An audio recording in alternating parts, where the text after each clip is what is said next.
स्वागत है हमारे चैनल में। मेरा नाम खुशी है। मैं सीमा। तो एक बार हम फिर से आ गए हैं एक नई रिएक्शन वीडियो के साथ। तो आज हम जिस वीडियो पे रिएक्शन करने वाले हैं उस वीडियो का टाइटल है कि महाभारत का सबसे बड़ा योद्धा कौन है। तो चलिए वीडियो को देखते हैं कि कौन है सबसे बड़ा योद्धा महाभारत का। ये तो देखने के बाद पता चलेगा। तो चलिए वीडियो को स्टार्ट करते हैं, फिर मिलेंगे वीडियो के अंत में। महाभारत में जब जब पढ़ता हूं युद्ध का एक एक दिन बढ़ता चला जाता है और मुझे कृष्ण के ऊपर बेचैनी प्रारंभ हो जाती है। मुझे लगता है अब तो कूदो, अब तो करो, अब तो कुछ करो। वो कुछ भी हो जाने देते हैं।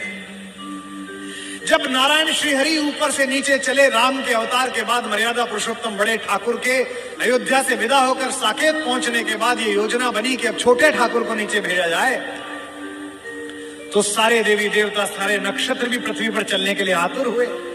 सदा ऐसा होता है। शेषनाग आ गए तो लक्ष्मण के रूप में सब लोग नीचे आ ही जाते हैं। सूर्य भी तैयार हो गया, इंद्र भी तैयार हो गए, सबने अपने अपने अंश भेजे पृथ्वी पर। इंद्र का अंश कौन है? अर्जुन है। सूर्य का अंश कौन है? कर्ण है। एक देवता ऐसा था जिसने कहा जी मैं तो जा नहीं रहा, तो भगवान ने कहा अपने लड़के को भेज दे। उसने कहा मेरे को तो अपने लड़के से बहुत प्यार है, मैं तो भेजूंगा नहीं, और मैं इतने दिन दूर कैसे रहूंगा, मेरा बेटा तो इतना सुंदर है। वो देवता था चंद्रमा। इस चंद्रमा को शुरू से ही शिकायत रहती है। अच्छा, भगवान का तो वंश था। भगवान ने कहा कि अजीब आदमी है तू, हमारे ही घर के लोग नहीं जाएंगे तो दुनिया क्या कहेगी। सूर्य अपना अंश भेज रहे हैं कर्ण के रूप में, इंद्र अपना बेटा भेज रहा है, अंजनी कुमार अपने दोनों बच्चे भेज रहे हैं नकुल सहदेव के रूप में, धर्मराज स्वयं उपस्थित हो रहे हैं युधिष्ठिर के रूप में, और तू नहीं चलेगा ना तेरा लड़का चलेगा। उसने कहा कि कन्हैया एक काम कर लो, लड़का ले जाओ मेरा। दो शर्तें हैं, एक तो लड़का आपके पास रहेगा, और बोले एक ये 16 साल का हो जाए तो उसे वापस भेजना पड़ेगा तुरंत। चंद्रमा का वो पुत्र क्या बन के आया? कृष्ण का प्राणों से प्रिय भांजा अभिमन्यु बनकर उपस्थित हुआ। चंद्रमा के पुत्र के रूप में जन्म लिया। और भगवान का अगर कोई योग्यतम शिष्य है जिसने भगवान से शस्त्र विद्या सीखी है, वो अर्जुन का बेटा अभिमन्यु है। अपने पिता की तेजस्विता से भी वो आगे है।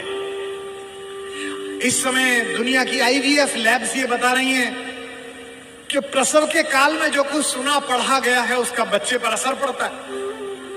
और हमारे यहाँ हजारों वर्षों से माएं प्रसव के दिनों में गीता का पाठ कर रही हैं, बाल गोपाल का चित्र सामने लगा के रखती हैं कि उनके घर में भी कन्हैया जैसा बालक पैदा हो, राधा रानी जैसी बिटिया पैदा हो। ये हम सब का मन है, पहले से परंपरा से आया है हमारे यहाँ।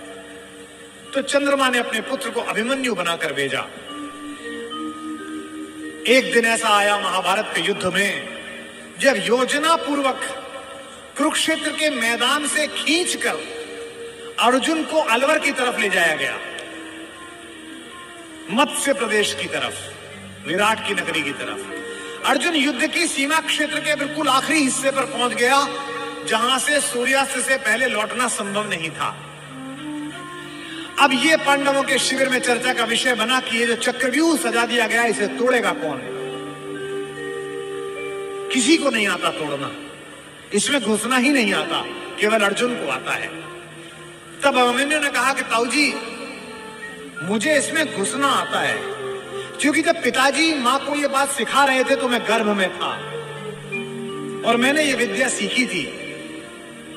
तो बोले बेटा बहुत अच्छा है, फिर निकलना भी आता होगा? बोले नहीं, जब तक उन्होंने इससे बाहर आने का मार्ग बताया तोड़ने का, तब तक मां सो गई, तो मैं बाहर निकलने का नहीं सीख पाया। सारे चाचाओं ने और ताऊओं ने कहा कोई बात नहीं बेटे, तू तोड़ दे, निकाल तो हम लेंगे। भाई महाबली भीम जिसकी एक मुष्टिका से विंध्याचल के पर्वत छोटे हो गए, जहां जहां उसका पैर पड़ा हिंदुस्तान में 1 लाख जगह है जहां भीम बेटिका है। जिस पत्थर पे चले जाओ बड़ा सा गड्ढा, बोले ये भीम का पांव पड़ा हुआ है। ये देश महान है। इस देश में 2-3 जगह हर जगह मिलती हैं। माता सीता की रसोई, जहां जाओ वो माँ की रसोई मिलती है।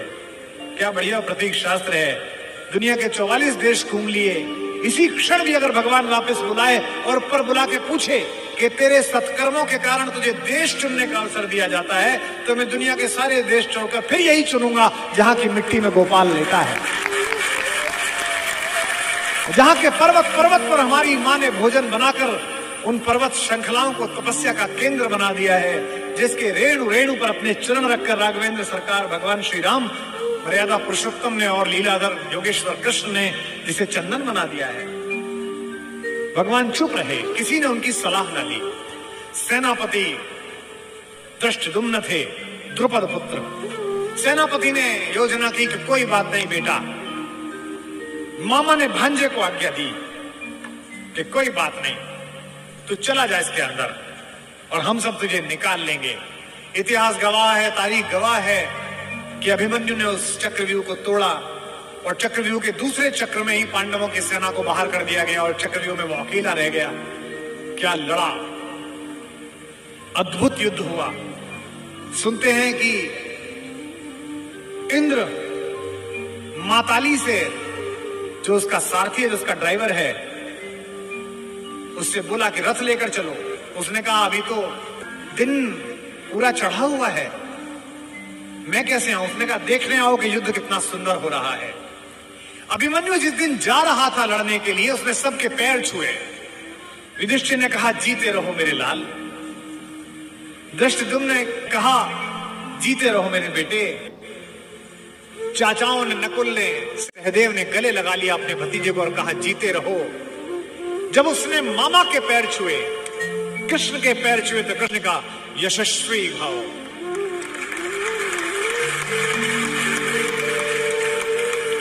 जब अभिमन्यु शिविर से बाहर निकला और कृष्ण देखने लगे, तो द्रौपदी ने कहा मेरा बेटा जीवन की सबसे बड़ी लड़ाई लड़ने के लिए जा रहा है कान्हा। सबने उसको जीते रहो का आशीर्वाद दिया, तुमने नहीं दिया। तुमने उसे यशस्वी भाव का आशीर्वाद दिया, जीते रहो क्यों नहीं बोला? क्या तुम्हें युद्ध के परिणाम में कोई शंका है? तो कृष्ण ने जो बात कही वही जीवन के युद्ध में भरत वाक्य बनाना। माधव ने कहा कि कृष्णा मैं नहीं जानता कि आज के युद्ध का परिणाम क्या होगा, पर मैंने जो शिक्षा अपने भांजे को दी है, मैं ये दावे के साथ कह सकता हूं कि महाभारत के रण में जीते या हारे कोई भी, लेकिन सबसे बड़े और उज्जवल योद्धा के रूप में मेरे भांजे का नाम लिखा जाएगा, अभिमन्यु का नाम लिखा।